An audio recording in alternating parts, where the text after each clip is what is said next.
अध्याय 6 नागरिकता सिटीजनशिप अर्थ एवं महत्व।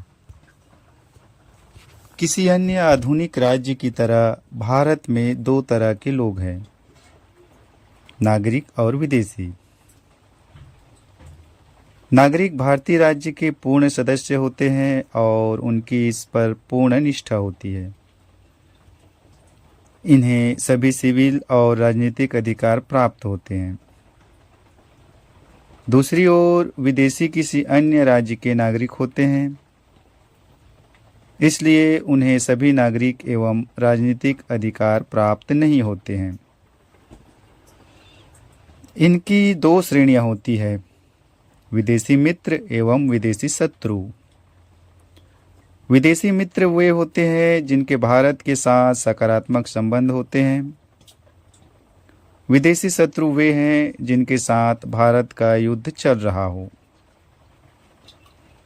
उन्हें कम अधिकार प्राप्त होते हैं तथा वे गिरफ्तारी और नजरबंदी के विरुद्ध सुरक्षित नहीं होते। अनुच्छेद 22।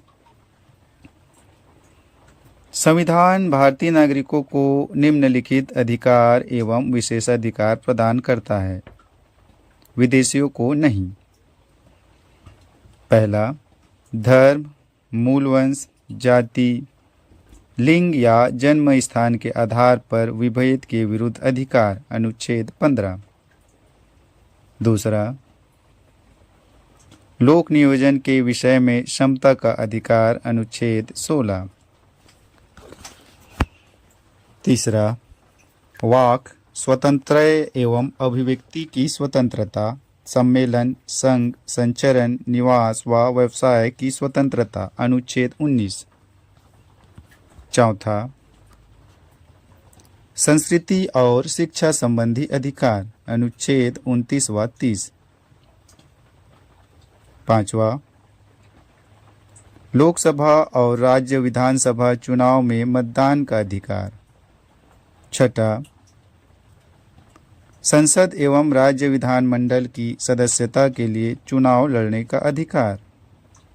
सातवां, सार्वजनिक पदों जैसे राष्ट्रपति, उपराष्ट्रपति, उच्चतम एवं उच्च न्यायालय के न्यायाधीश, राज्यों के राज्यपाल, महान न्यायवादी एवं महाधिवक्ता की योग्यता रखने का अधिकार। उपरोक्त अधिकारों के साथ नागरिकों को भारत के प्रति कुछ कर्तव्यों का भी निर्वहन करना होता है। उदाहरण के लिए कर भुगतान, राष्ट्रीय ध्वज एवं राष्ट्रगान का सम्मान, देश की रक्षा आदि।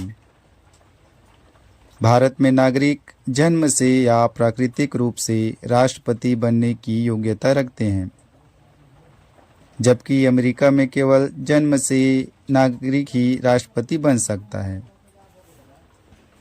संवैधानिक उपबंध। संविधान के भाग 2 में अनुच्छेद 5 से 11 तक में नागरिकता के बारे में चर्चा की गई है। इस संबंध में इसमें स्थायी और विस्तृत उपबंध नहीं है। यह सिर्फ उन लोगों की पहचान करता है जो संविधान लागू होने के समय अर्थात 26 जनवरी 1950 भारत के नागरिक बने। इसमें ना तो इनके अधिग्रहण एवं न ही नागरिकता की हानि की चर्चा की गई है। यह संसद को इस बात का अधिकार देता है कि वह नागरिकता से संबंधित मामलों की व्यवस्था करने के लिए कानून बनाए। इसी प्रकार संसद ने नागरिकता अधिनियम 1955 को लागू किया, जिसका 1957, 1960, 1985, 1986, 1992, 2003, 2005 और 2015 में संशोधन किया गया। संविधान निर्माण के उपरांत 26 जनवरी 1950 संविधान के अनुसार 4 श्रेणियों के लोग भारत के नागरिक बने।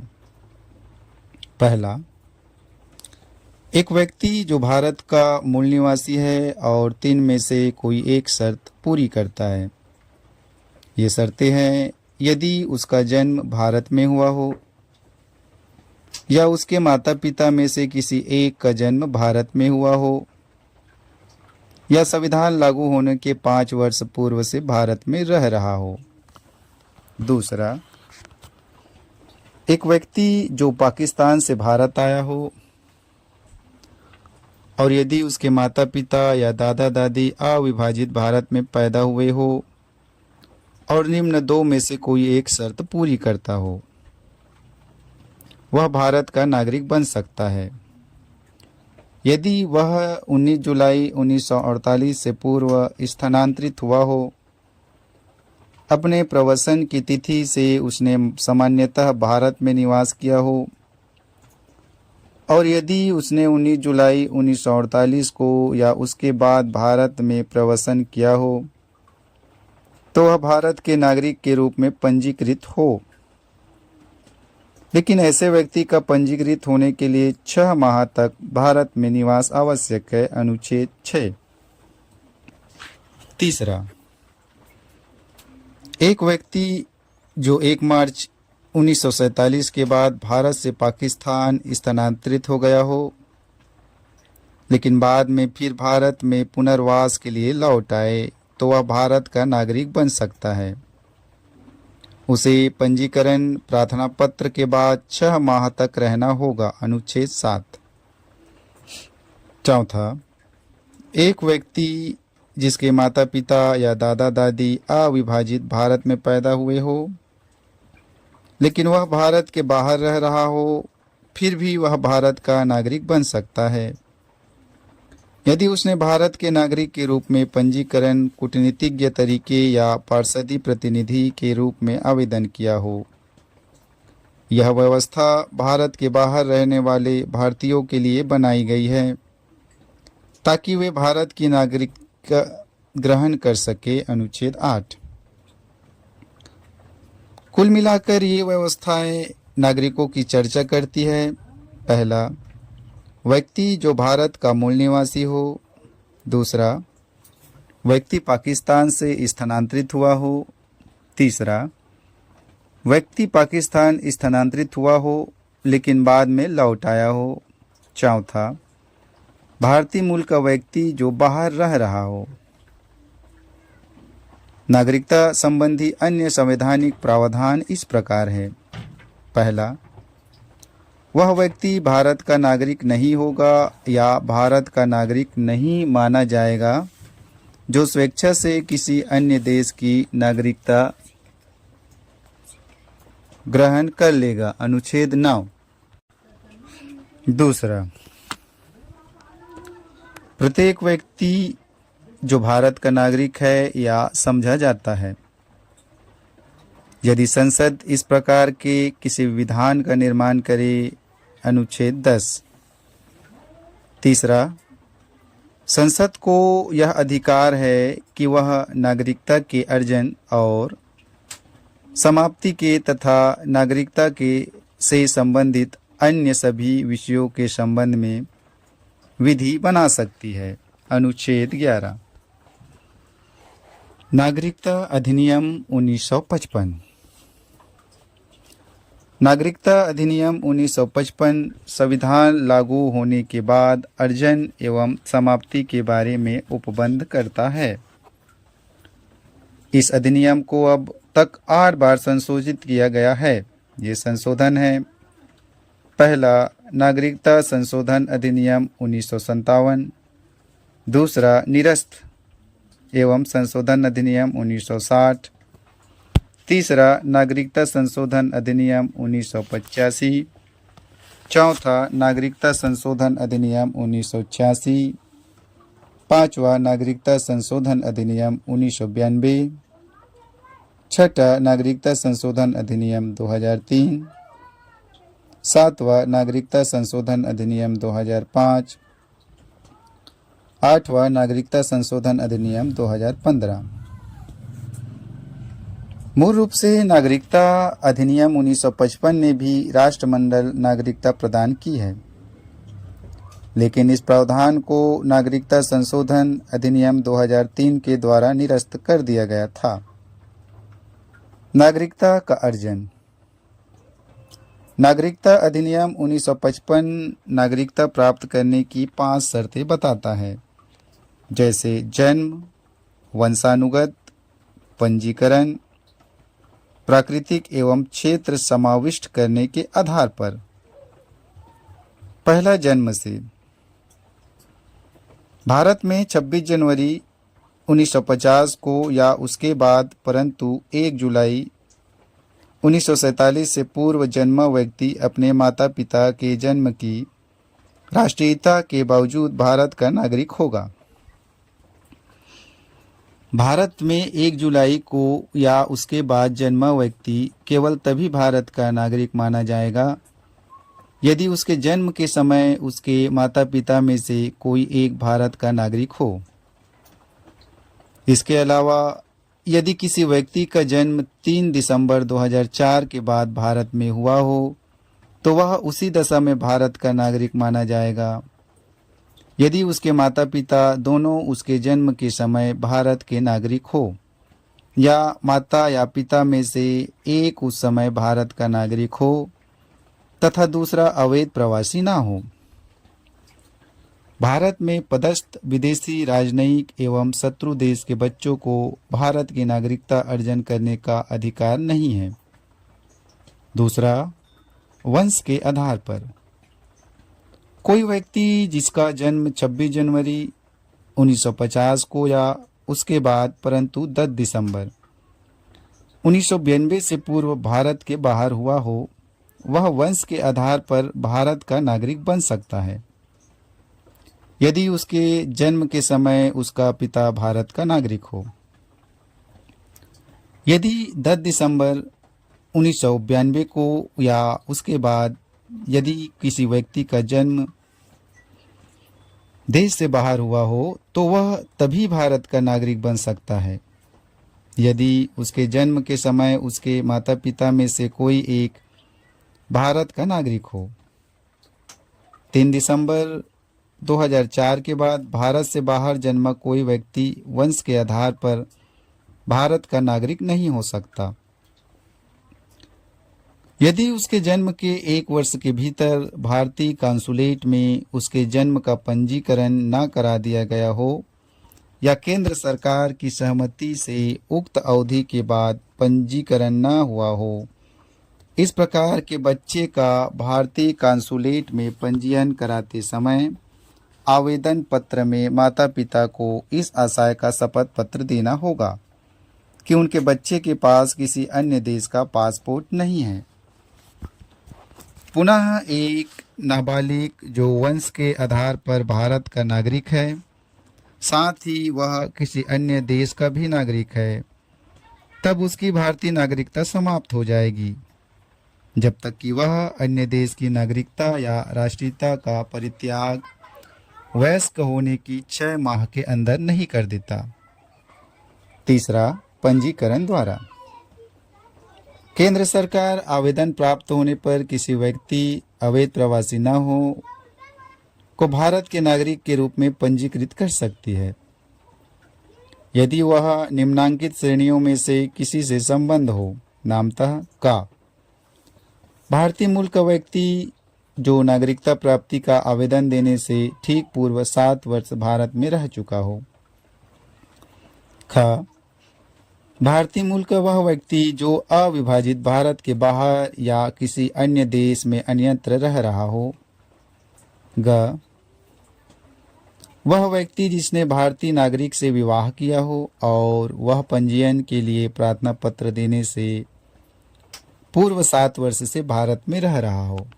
घ भारत के नागरिक के नाबालिग बच्चे।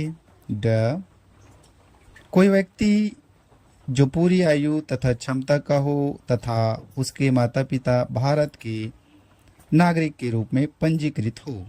च कोई व्यक्ति जो पूरी आयु तथा क्षमता का हो तथा वह या उसके माता पिता स्वतंत्र भारत के नागरिक के रूप में पंजीकृत हो या वह पंजीकरण का इस प्रकार का आवेदन देने से 12 महीने से साधारणतः निवास कर रहा हो। 6 कोई व्यक्ति जो पूरी आयु तथा क्षमता का हो तथा वह समुद्र पार किसी देश के नागरिक के रूप में 5 वर्ष से पंजीकृत हो या तथा वह पंजीकरण का इस प्रकार का आवेदन देने से 12 महीने से साधारणतः निवास कर पा रहा हो।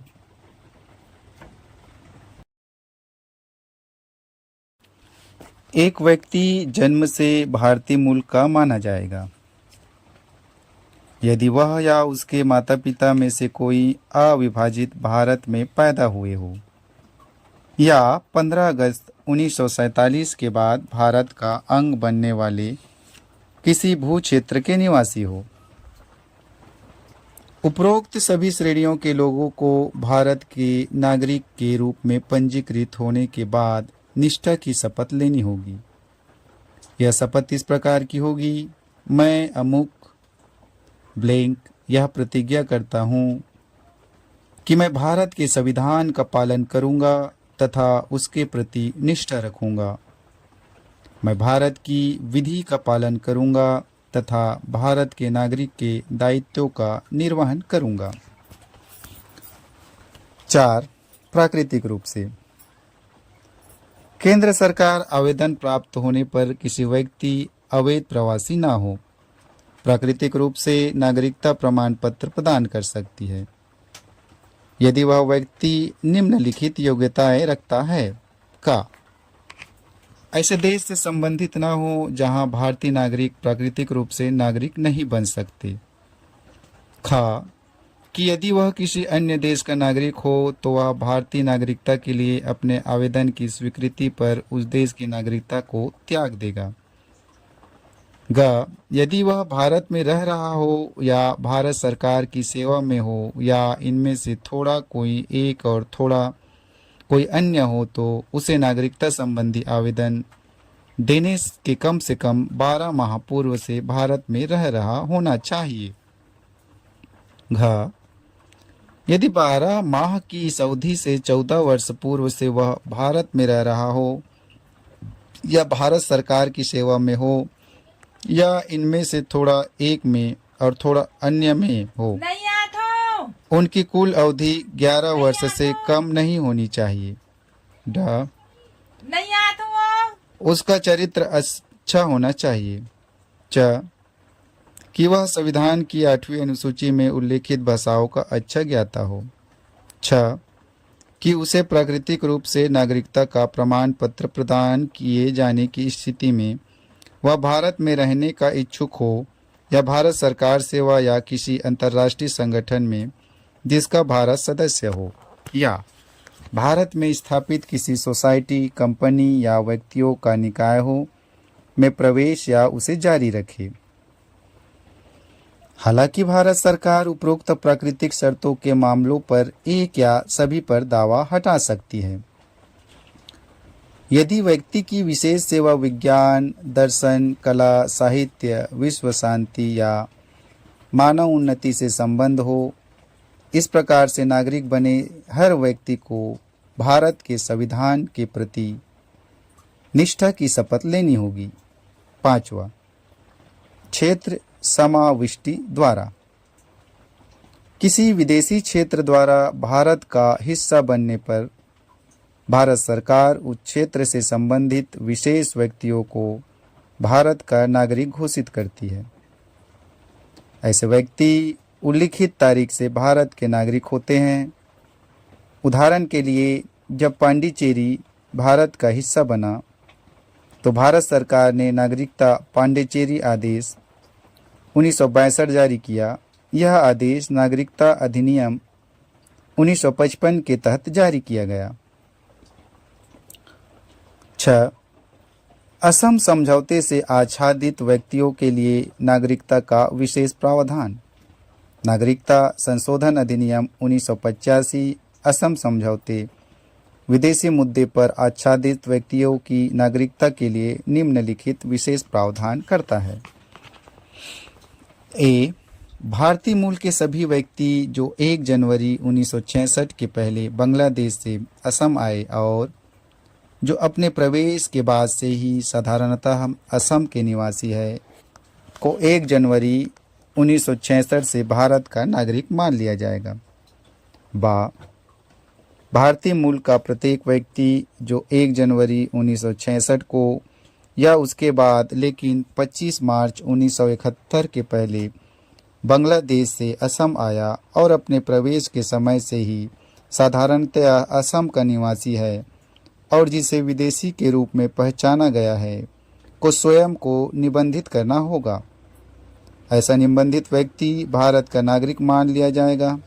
सभी उद्देश्यों के लिए विदेशी के रूप में पहचाने जाने के बाद से 10 वर्षों की अवधि समाप्ति की तारीख के बीच, लेकिन इन 10 वर्षों के बीच की अवधि में उसे भारत के नागरिक के समान ही अधिकार होंगे, लेकिन मत देने का अधिकार नहीं होगा। आइए जाने नागरिकता की समाप्ति। नागरिकता अधिनियम 1955 में अधिनियम या संवैधानिक व्यवस्था के अनुसार प्राप्त नागरिकता खोने के 3 कारण बताए गए हैं। त्यागना, बर्खास्तगी या वंचित होना। पहला, स्वैच्छिक त्याग। एक भारतीय नागरिक जो पूर्ण आयु और क्षमता का हो, ऐसी घोषणा के उपरांत वह भारत का नागरिक नहीं रहता। अपनी नागरिकता को त्याग सकता है यदि इस तरह की घोषणा तब हो जब भारत युद्ध में व्यवस्था हो, तो केंद्र सरकार इसके पंजीकरण को एक तरफ रख सकती है। जब कोई व्यक्ति अपनी नागरिकता का परित्याग करता है तो उस व्यक्ति का प्रत्येक नाबालिग बच्चा भारतीय नागरिक नहीं रहता। यद्यपि इस तरह के बच्चे की उम्र 18 वर्ष भारतीय होने पर वह भारतीय नागरिक बन सकता है। दूसरा, बर्खास्तगी के द्वारा। यदि कोई भारतीय नागरिक स्वेच्छा से किसी अन्य देश की नागरिकता ग्रहण कर ले तो उसकी भारतीय नागरिकता स्वयं बर्खास्त हो जाएगी। हालांकि यह व्यवस्था तब लागू नहीं होगी जब भारत युद्ध में व्यवस्था हो। तीसरा, वंचित करने के द्वारा। केंद्र सरकार द्वारा भारतीय नागरिक को आवश्यक रूप से बर्खास्त करना होगा यदि पहला, यदि नागरिकता फर्जी तरीके से प्राप्त की गई हो। दूसरा, यदि नागरिक ने संविधान के प्रति अनादर जताया हो। तीसरा, यदि नागरिक ने युद्ध के दौरान शत्रु के साथ गैर कानूनी संबंध स्थापित किया हो या उसे कोई राष्ट्र विरोधी सूचना दी हो। चौथा, पंजीकरण या प्राकृतिक नागरिकता के 5 वर्ष के दौरान नागरिक को किसी देश में 2 वर्ष की कैद हुई हो। पांचवा, नागरिक सामान्य रूप से भारत के बाहर 7 वर्षों से रह रहा हो। एकल नागरिकता।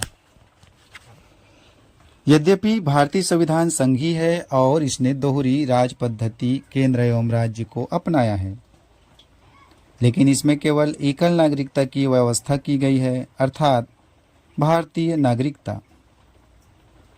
यह राज्यों के लिए कोई पृथक नागरिकता की व्यवस्था नहीं है। अन्य संघीय राज्यों जैसे अमेरिका एवं स्विट्जरलैंड में दोहरी नागरिकता व्यवस्था को अपनाया गया है। अमेरिका में प्रत्येक व्यक्ति न केवल अमेरिका का नागरिक है वरन उस राज्य विशेष का भी नागरिक है जहां वह रहता है। इस तरह उसे दोहरी नागरिकता प्राप्त है और इसी संदर्भ में उसे राष्ट्रीय सरकार एवं राज्य सरकार के दोहरे अधिकार प्राप्त है। यह व्यवस्था भेदभाव की समस्या पैदा कर सकती है, जैसा कि राज्य अपने नागरिकों के प्रति भेदभाव बरत सकता है। यह भेदभाव मताधिकार, सार्वजनिक पदों, व्यवसाय आदि को लेकर हो सकता है। ऐसी समस्या को दूर करने के लिए ही भारत में एकल नागरिकता की व्यवस्था को अपनाया गया। भारत में सभी नागरिकों को चाहे उनका जन्म कहीं और निवास कहीं हो पूरे देश में समान नागरिक अधिकार प्राप्त होते हैं। उनके बीच किसी तरह का भेदभाव नहीं किया जा सकता। हालांकि भेदभाव रहित इस व्यवस्था में कुछ अपवाद भी है। पहला, संसद अनुच्छेद 16 के तहत ऐसी व्यवस्था कर सकती है कि किसी राज्य विशेष में रहने वाले लोगों को कुछ नौकरियां या नियुक्तियों में अलग सुविधा मिले। यह सुविधा उस राज्य या केंद्र शासित क्षेत्र के तहत स्थानीय या अन्य प्रशासन के तहत हो सकती है। संसद ने इसी से संबंधित सार्वजनिक रोजगार निवासी के रूप में जरूरत अधिनियम 1957 को प्रभावी बनाया। भारत सरकार को यह अधिकार दिया गया कि गैर राजपत्रित पदों पर नियुक्ति के लिए आंध्र प्रदेश, हिमाचल प्रदेश, मणिपुर और त्रिपुरा के लिए निवास की अनिवार्यता करे, जैसा कि यह अधिनियम 1974 में समाप्त हो गया। उसके बाद आंध्र प्रदेश और तेलंगाना को छोड़कर किसी भी राज्य में ऐसी व्यवस्था नहीं है। दूसरा, संविधान अनुच्छेद 15 किसी भी नागरिक के खिलाफ धर्म, मूल वंश, जाति, लिंग, जन्म स्थान या निवास के आधार पर भेदभाव करने पर प्रतिबंध लगाता है। इसका अभिप्राय है कि निवास के आधार पर राज्य किसी को विशेष सुविधा दे सकता है जो कि संविधान द्वारा दिए गए अधिकारों के सीमा क्षेत्र में आने वाला मामला न हो। उदाहरण के लिए, एक राज्य अपने निवासियों के लिए शैक्षणिक शुल्क में छूट दे सकता है। तीसरा, निवास एवं घूमने की स्वतंत्रता अनुच्छेद 19 के अंतर्गत अनुसूचित जनजातियों के हित में सुरक्षा का विषय है। दूसरे शब्दों में, जनजाति क्षेत्रों में प्रवेश एवं निवास प्रतिबंधित है। निश्चित रूप से ऐसी व्यवस्था उनकी विशेष संस्कृति, भाषा, रिवाज आदि को बचाने के लिए किया गया है। यही नहीं, यह व्यवस्था उनकी संपत्ति एवं परंपरा को बचाने एवं उनके शोषण के विरुद्ध सुरक्षा कवच है। चौथा, जम्मू एवं कश्मीर के मामले में राज्य विधानमंडल को यह शक्ति दी गई है कि वह स्थायी निवासियों की व्याख्या करे और राज्य सरकार के तहत रोजगार एवं अधिकार मामले में उन्हें विशेष सुविधाएं दे। ये सुविधाएं राज्य में संपत्ति अधिग्रहण, राज्य में निवास और छात्रवृत्ति या अन्य सरकारी व्यवस्थाओं के अनुसार हो सकती है। भारत का संविधान कर्नाटक की तरह एकल नागरिकता का उपबंध करता है और एकीकृत अधिकार कुछ मामलों को छोड़कर प्रदान करता है। यह व्यवस्था भाईचारे और लोगों के बीच एकता बनाए रखने के लिए की गई ताकि एक शक्तिशाली भारतीय राष्ट्र की स्थापना हो सके।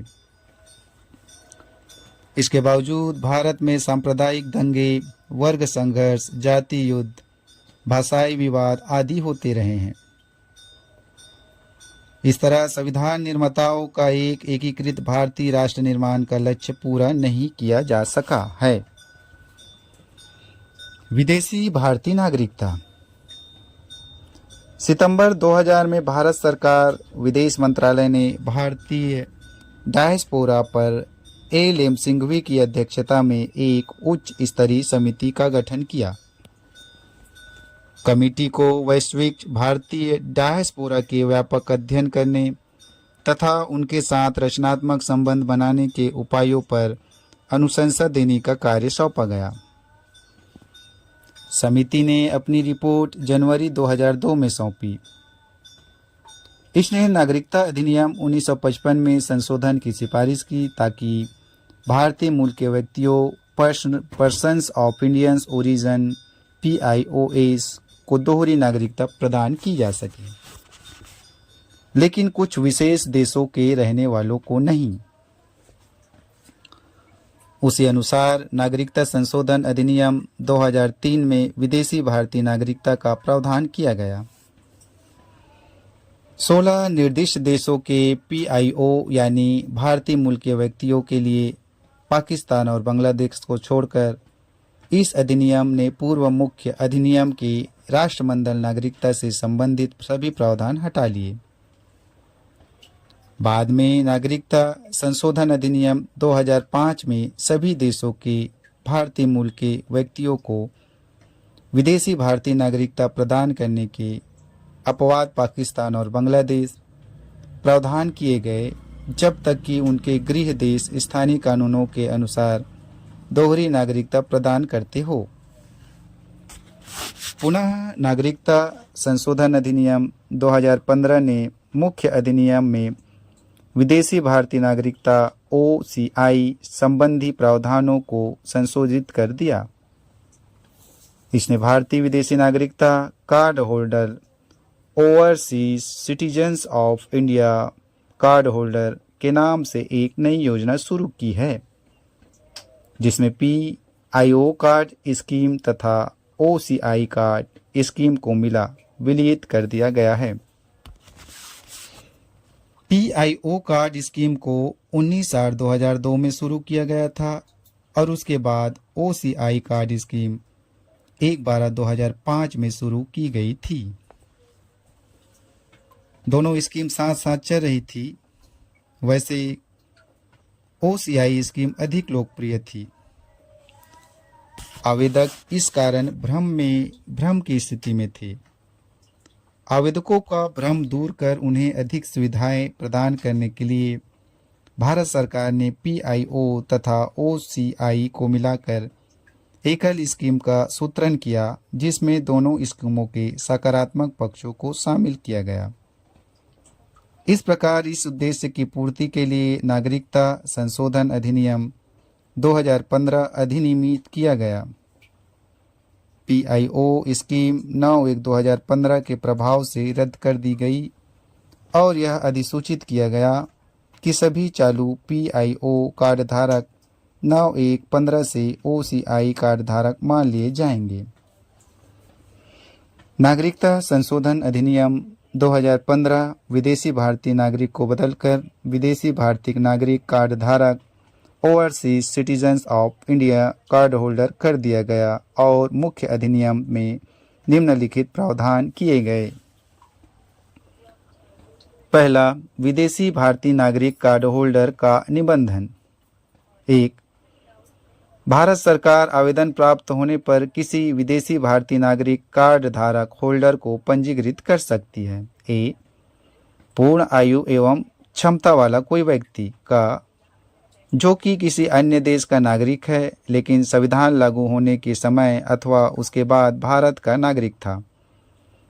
अथवा 2. जो कि किसी अन्य देश का नागरिक है लेकिन संविधान लागू होने के समय भारत का नागरिक होने के लिए अहर्त था। अथवा 3. जो कि किसी अन्य देश का नागरिक है लेकिन उस भूभाग से संबंध रखता है जो 15 अगस्त 1947 के भारत का भाग हो गया।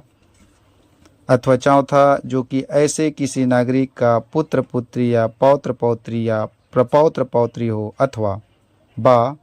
कोई व्यक्ति जो धारा ए में उल्लेखित व्यक्ति का नाबालिग बच्चा हो। अथवा सी. कोई व्यक्ति जो कि नाबालिग बच्चा हो जिसके माता पिता भारत के नागरिक है अथवा दोनों में से एक भारत का नागरिक हो। अथवा डी. भारतीय नागरिक का विदेशी मूल का की पति पत्नी अथवा विदेशी भारतीय नागरिक कार्ड धारक का विदेशी मूल का की पति पत्नी जिसका विवाह निर्बंधित है और आवेदन प्रस्तुत करने की तिथि के पूर्व कम से कम 2 वर्ष तक लगातार चला हो। कोई भी व्यक्ति जो स्वयं अथवा किसी के माता पिता में से कोई अथवा जिसके दादा दादी परदादा परदादी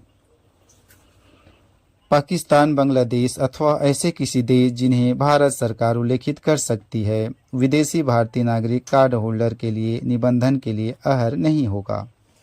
दूसरा, भारत सरकार उस आंकड़े डाटा को उल्लेखित कर सकती है जिसमें से सूचीबद्ध भारतीय मूल के कार्ड धारक व्यक्तियों को विदेशी भारतीय नागरिक कार्ड धारक होल्डर मान लिया जाएगा। तीसरा, बिंदु 1 में कोई बात पहले रहते भी केंद्र सरकार अगर संतुष्ट हो कि कोई विशेष परिस्थिति बनती है, उन परिस्थितियों को लिखित में अभिलेखित कर किसी व्यक्ति को विदेशी भारतीय नागरिक कार्ड होल्डर को निबंधित कर सकती है। दूसरा, विदेशी भारतीय नागरिक कार्ड होल्डर को प्राप्त अधिकार। पहला, एक विदेशी भारतीय नागरिक कार्ड होल्डर को ऐसे अधिकार प्राप्त होंगे जैसे कि केंद्र सरकार उल्लिखित या विशिष्ट निर्देशित कर सकती है। दूसरा, एक विदेशी भारतीय नागरिक कार्ड होल्डर को निम्नलिखित अधिकार नहीं होंगे जो कि किसी भारतीय नागरिक को होते हैं। ए, उसे सार्वजनिक रोजगार के मामले में अवसर की संभावना का अधिकार नहीं होगा। बी, वह राष्ट्रपति चुने जाने के लिए अहर नहीं होगा। सी, वह उपराष्ट्रपति चुने जाने के लिए अहर नहीं होगा। डी, वह सर्वोच्च न्यायालय या न्यायाधीश नियुक्त किए जाने के लिए अहर नहीं होगा। ई, वह उच्च न्यायालय या न्यायाधीश नियुक्त किए जाने के लिए अहर नहीं होगा। एफ, वह एक मतदाता के रूप में पंजीकृत किए जाने का अधिकारी नहीं होगा। जी, वह लोकसभा या राज्यसभा का सदस्य बनने के लिए अहर नहीं होगा। एच, वह राज्य विधानसभा या राज्य विधान परिषद का सदस्य चुने जाने के लिए अहर नहीं होगा। आई, वह सार्वजनिक सेवाओं में नियुक्ति तथा संघ अथवा राज्य के मामलों में संबंधित पद के लिए अहर नहीं होगा जब तक कि ऐसी सेवाओं एवं पदों पर नियुक्ति के लिए केंद्र सरकार विशिष्ट निर्देश न दे। तीसरा, विदेशी भारतीय नागरिकता कार्ड का परित्याग। पहला, यदि कोई विदेशी भारतीय नागरिक कार्ड होल्डर निर्धारित प्रपत्र पद्धति से उस कार्ड के परित्याग की घोषणा करता है जो उसे विदेशी भारतीय नागरिक के रूप में पंजीकृत करती है, तब इस घोषणा को केंद्र सरकार द्वारा पंजीकृत किया जाएगा तथा इस पंजीयन के पश्चात वह व्यक्ति विदेशी भारतीय नागरिक नहीं रह जाएगा। दूसरा, जब एक व्यक्ति विदेशी भारतीय नागरिक कार्ड होल्डर नहीं रह जाता है तब उसका विदेशी मूल की उसकी का पत्नी पति जिसने विदेशी भारतीय नागरिक कार्ड प्राप्त किया है और उसका नाबालिग बच्चा जो कि विदेशी भारतीय नागरिक के रूप में पंजीकृत है भारत का विदेशी नागरिक नहीं रह जाएगा। चौथा, विदेशी भारतीय नागरिक कार्ड होल्डर के रूप में पंजीकरण का रद्द होना।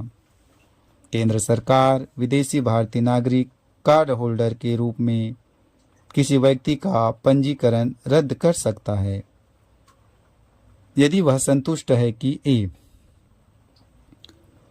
विदेशी भारतीय नागरिकता कार्ड होल्डर धोखाधड़ी, असत्य प्रतिनिधित्व अथवा भौतिक साक्ष्य को छुपाकर प्राप्त की गई हो, अथवा बी, विदेशी भारतीय नागरिक कार्ड होल्डर ने भारत के संविधान के प्रति अनिष्ठा प्रदर्शित की है, अथवा सी, विदेशी भारतीय नागरिक कार्ड होल्डर ने ऐसे किसी युद्ध जिसमें भारत भी संलग्न है के दौरान शत्रु के साथ गैर कानूनी रूप से संपर्क स्थापित किया है, अथवा डी, विदेशी भारतीय नागरिक कार्ड होल्डर ने पंजीकरण के बाद 5 वर्षों के अंदर 2 वर्षों से कम की कैद की सजा भुगती है, अथवा ई, यदि ऐसा करना भारत की संप्रभुता एवं अखंडता, भारत की सुरक्षा, किसी दूसरे देश के साथ मैत्रीपूर्ण संबंध अथवा सामान्य जनता के हित में हो, अथवा एफ, किसी विदेशी भारतीय नागरिक कार्ड होल्डर का विकास पहला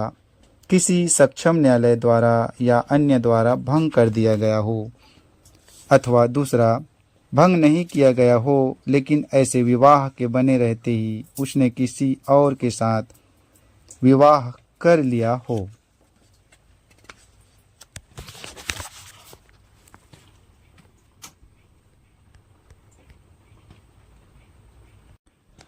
तालिका 6.2 नागरिकता से संबंधित अनुच्छेद एक नज़र में। अनुच्छेद 5 संविधान लागू होने के समय नागरिकता। 6 कुछ वैसे व्यक्तियों के नागरिकता अधिकार जिन्होंने पाकिस्तान से भारत में प्रव्रजन किया है। 7 पाकिस्तान के प्रव्रजित व्यक्तियों के नागरिकता अधिकार। 8 भारतीय मूल के वैसे लोगों के नागरिकता अधिकार जो भारत के बाहर विकास कर रहे हैं। 9 जो व्यक्ति स्वेच्छा से विदेशी राज्यों की नागरिकता प्राप्त कर रहे हैं उन्हें नागरिकता नहीं मिल सकती। 10 नागरिकता अधिकारों की निरंतरता। 11 संसद द्वारा कानून बनाकर नागरिकता अधिकारों का नियमन। तालिका 6.3 नागरिकता अधिनियम 1955 एक झलक में 2015 तक संशोधित। पहला संक्षिप्त शीर्षक, दूसरा व्याख्या नागरिकता ग्रहण, तीसरा जन्म से नागरिकता, चौथा वंश से नागरिकता, पांचवा पंजीकरण से नागरिकता, छठवा प्रकृतिकरण से नागरिकता, 6A असम समझौते से आवरित व्यक्तियों की नागरिकता संबंधी विशेष प्रावधान, 7 भूभाग सम्मिलीकरण से नागरिकता।